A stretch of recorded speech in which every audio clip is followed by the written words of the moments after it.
So I want to thank the members of the House Deputy Whip team. Going to be very important over the next number of months. We have a great team, and we're going to have a lot of victories, a lot of wins, but we have a great team. Together, we're going to do incredible things for the great citizens of our country.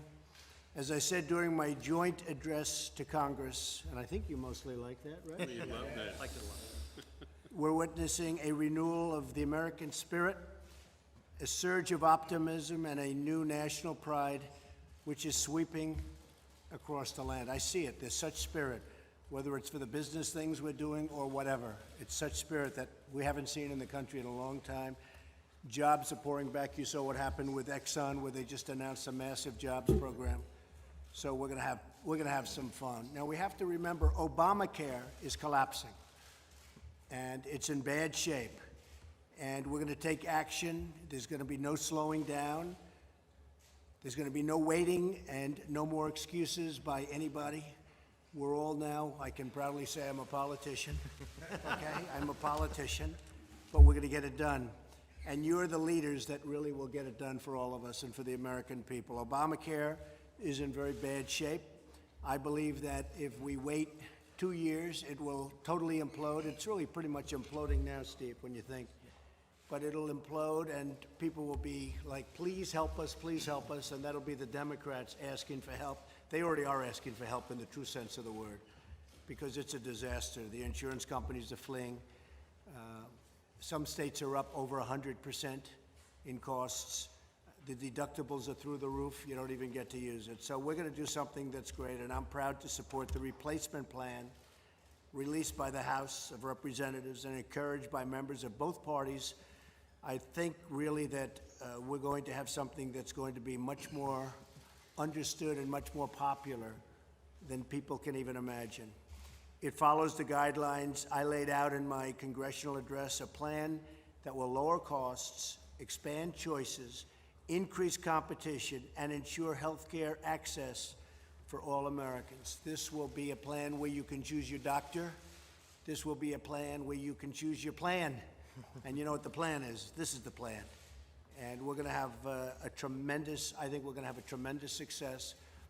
It's a complicated process, but actually it's very simple. It's called good health care. So I want to thank you folks for being with us today, ladies and gentlemen, and we will do something really, really important and really good for the American people. I think it's going to go very quickly. I hope it's going to go very quickly. And as you know, after that, we work on the tax cut. We're going to be planning a major tax cut. I know exactly what we're looking at. Most of us know exactly the plan. It's going to put our country in great shape, and we're going to reduce taxes for companies and for people. And I can use the word again, massively. It's going to be a big tax cut. The biggest since Reagan, maybe bigger than Reagan. So I really look forward to working on that, but we can't really get to that, unfortunately, because of the way your system works. We can't get to that until we take care of health care. So we'll take care of the health care. I appreciate your great support, and let's get it done. Thank you. Thank you all. Fantastic. Thank you. Well, Mr. President, thank you for having our Deputy Whip team to the White House, and thank you for your commitment on following through on what to most Americans is probably one of the most important promises that was made not only by you but by all of us in getting this majority both in the House and Senate and the White House, and that is rescuing the American people from the failures of Obamacare. We've heard the message for years. We've seen the dramatically skyrocketing costs. You're seeing double-digit increases every year in most parts of the country in health premiums for families. Many families are seeing deductibles that rise above the $10,000 range, which means people don't have access to health care. People don't have the ability to choose their own doctor.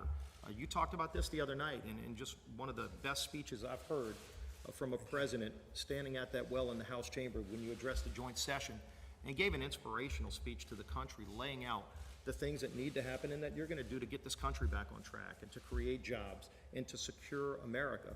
But one of the things you talked about is how it's wrong that unelected bureaucrats in Washington have the ability to tell you what you can and can't buy for your family in health care. One of the most personal decisions families make. This bill finally starts the process of not only repealing Obamacare, but also replacing it with reforms that put patients back in charge of their health care decisions, that lower costs for families. Let them actually choose the decisions between them and their doctor, which are so personal.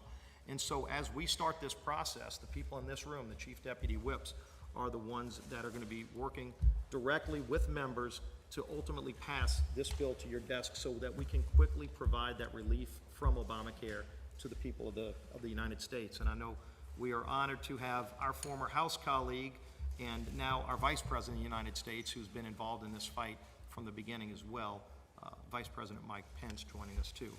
Thank you, Vice President. Well, thank you very much, Steve. And again, we're going to work quickly. It's a great bill. We're gonna have tremendous. I really believe we're gonna have tremendous support. I'm already seeing the support not only in this room. I'm seeing it from everybody, and I'm seeing it from the public. And they want Obamacare over. I got elected to a certain extent. I would say, pretty good little chunk, based on the fact repeal and replace Obamacare. And many of you people are in the same boat. Very important. So let's get it done. Thank you all very much for being here. Thank you. Okay, thank you. Thank you, folks. Thank you. Thank you.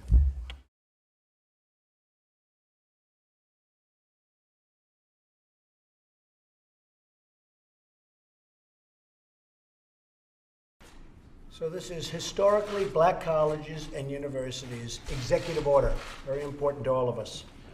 This group has been fantastic, many of which we were with yesterday, and, and really developed something very special. So thank you all for being here. Thank you, Mr. Vice President, also, Mike, for being here. This is a very important moment, and a moment that means a great deal to me. This month has been a wonderful opportunity to celebrate African American history and to begin working together to create a better future for African Americans and universities and colleges and everything that is African American. Today we're taking action to help make that future happen and that future better. Historically, black colleges and universities are incredibly important institutions woven into the fabric of our history, just about like no other. Church is very important, right? Yes. Colleges and universities. Come here. My defender, he's on Education has the power to uplift. It has the power to transform, and perhaps most important, education has the power to create greater equality and justice in our lives. That's why today I'm thrilled to be signing an executive order to recognize the importance of historically black college and universities. Very important.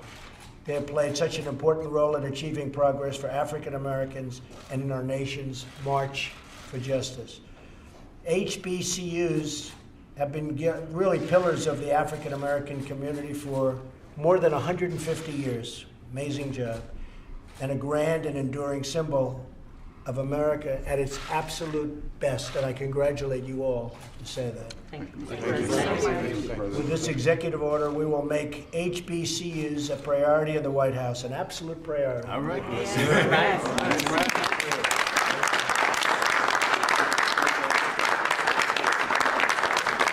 lot of people are going to be angry that they're not a priority, but that's okay. And we will pledge our support to you, your mission, and our shared mission of bringing education and opportunity to all of our people. And so I just want to congratulate, these are very, very special people surrounding me. You've done an amazing job. It's not easy. Nothing's easy.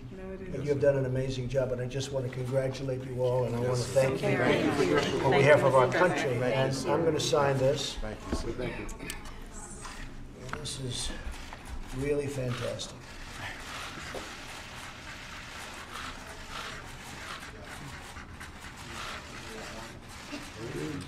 Who's going to get that?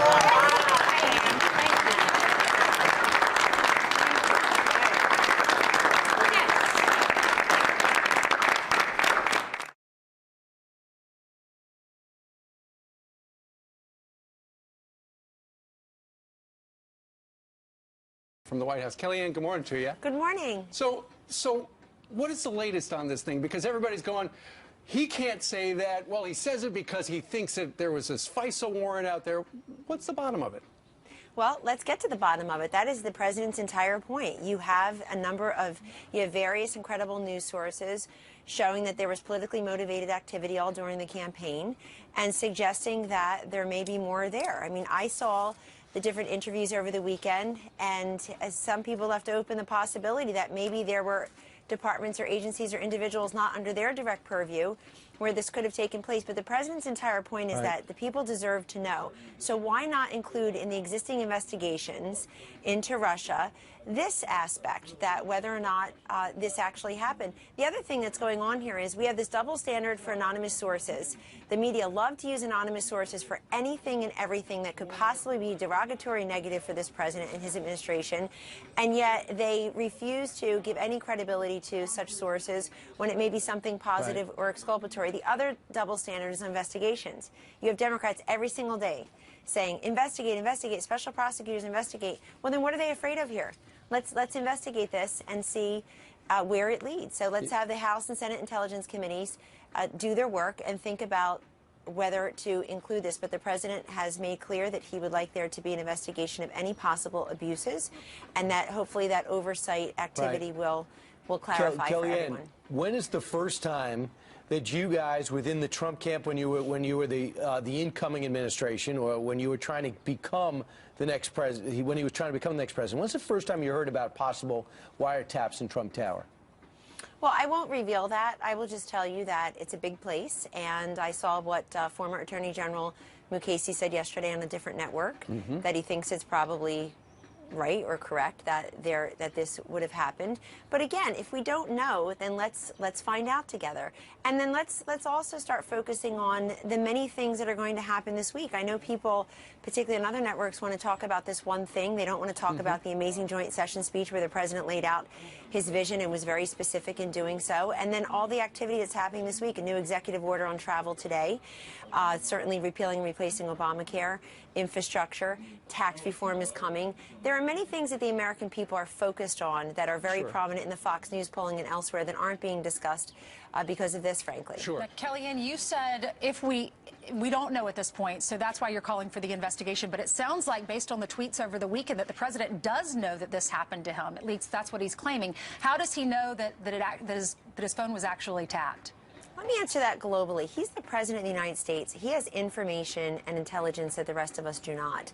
And that's the way it should be for presidents. I would note that, curiously, with the timing, the day after his amazing joint session, which everybody's polling and most honest analysts said was a complete home run for him, that the New York Times had a report that clearly showed that there was a rush to preserve and sprinkle intelligence information around the Obama administration toward the end of it. Now, we should ask why that is. And I would also say, you know, if we just, I certainly hope people out there are getting $50 every time they screen the word Russia, because it is just so ubiquitous. But imagine if you took the word Russia and at least shared some of the space in the punditry with leaks. This is about bureaucratic leaks. The concern for the president is that we have leaks in the intelligence and security community that imperils all of us. This is serious stuff. A couple of things. Would you also say that some of the team that used to be around Donald Trump has not helped the President of the United States? When J.D. Gordon comes out and says, yeah, we did bring up the conversation about Russia at the convention. When it turns out that Paul Manafort was in a meeting when Russia was brought up at the convention. When it comes out that Senator Sessions doesn't remember meeting with the ambassador. When Carter Page says, we did talk about Russia at the convention. All these things might add up to nothing. But don't you believe they're hurting the president by not jogging their memory and coming forward with it? They're a distraction more than harmful. No, I disagree. I mean, he got elected about 19 days ago, and we still hear the Democrats and others screaming Russia every single day. It's attenuated. They haven't shown any connection. Many people are trying to redo the election results still. This man has been president for a while now, and he's going to continue to just move forward with his agenda. You don't think those four people hurt the president? I think the president knows why he's here and what he's doing with his agenda. Look, again, there's a selectivity out there as to what really gets the coverage, and certain things that some of us think are noise make the news. Other things that obviously are newsworthy get covered. But but again, how is this the president and those? I mean, I was the campaign manager until the end, and I was talking to people in Macomb County, Michigan, not Moscow. And so people aren't even pointing to things that aren't there. You've got these attenuated connections and circumstances. And there's just nothing. The Democrats every single day, you see these chyrons on the lower third on other networks where it's just all Russia all the time. What about investigating these bureaucratic, systematic leaks out of the intelligence and security community? I guess some of which are coming from holdovers. That's really dangerous to our nation, frankly, to all of us. That's not a partisan issue. That's a security and intelligence issue. Kellyanne, on the other side of the break, we want you to stick around because we want to ask you about some of those comments that. Obama has flatly denied that he has done this. And either way, Chuck, the president's in trouble if he falsely spread this kind of misinformation. That is so wrong. It's beneath the dignity of the presidency. It shows this president doesn't know how to conduct himself. On the other hand, if it's true, it's even worse for the president because that means that a federal judge, independently elected, has found probable cause that the president or people on his staff have had probable cause to have broken the law or to have interacted with a foreign agent. Now, that's serious stuff. Well, it is serious stuff, but it looks like it happened. Kellyanne Conway is the special counsel to the President of the United States. Kellyanne, you look, obviously the Obama people did not think that your guy was going to win. They were shocked. It looks to many like they hatched this plan. Hey, let's get all this secret stuff we gathered in the final days of the campaign, spread it throughout the administration so that everybody's able to try to blow him up over the next couple of months, leak stuff to the press. It looks like a coordinated effort by a former president and his team on a scale we've never seen before. And what you just said are based on published reports from last week that said exactly that. Let's make it very clear today. Look, it certainly contravenes the earlier spirit of cooperation and having a peaceful transition of power. So that would be very disappointing. And again, this is about bureaucratic, systematic leaks in the intelligence and security communities. I would just say respectfully to Senator Schumer, this is a very typical response for the Democratic Party these days. It's that they have no message. I mean, they have no core, they have no message. Their message is, we don't want Donald Trump to be the president, and we're going to stop everything that he's doing. Chuck Schumer's been out there many times saying he didn't even want to hear who the nominee would be to the Supreme Court, let alone Neil Gorsuch, somebody he voted for 10 years ago, he and his Democratic colleagues. He will obstruct any type of repeal and replace measure. He doesn't even know what's in it yet. He doesn't know the tax reform proposal. He hasn't seen the details of infrastructure, but they want to resist and obstruct at every turn, and it's costing their party. I mean, they're truly the minority party now with no ideas, no solutions, and just to try to throw the logs in the way of the president. So I think the people will cut through that. The other thing I would just say is this is a very important week in this White House where the president is going to continue to act on, along with the Congress, major pieces of his legislative and executive agenda. Like that the includes immigration. That's right. A new reform. executive order today, Ainsley, that's correct. And what's different about it has an effective date of March 16th. And there are the legal permanent residents were always excluded from it, but that's made much more clear now. If you have travel docs, if you actually have a visa, if you're a legal permanent resident, you are not covered under this particular executive action. Also, Iraq is no longer on the list based on their enhanced screening and reporting measures. And so I think people will see 6 or 7 major points about this executive order that do clarify who is covered. Also, Syrian refugees are treated the way all refugees are. Great. Now, look, real quick, Chris Ruddy reported to be a real good Trump friend, said she spoke with the president twice Newsmax. yesterday about the wiretap story, and he's never seen him this pissed off in a long time. And when he mentioned the Obama denials, he said, I'll be shot back, I'll be proven correct. Is that the way you understand the president was this weekend, which Yes. not many people could blame him? Well, indeed, that he has said what he said. You saw his tweets very clearly. And then further clarification of that he wants an investigation. He wants this to be investigated so we can get to the bottom of it. People should know what the truth is. Also, in terms of the president being very determined to discover, you know, once and for all what happened during the campaign. I mean, people really have Gotcha, to Kellyanne. move on into governance. So Yeah. thank you. We'll see if there's an investigation. Thanks so much for joining us today. Appreciate it. Up next, a debate.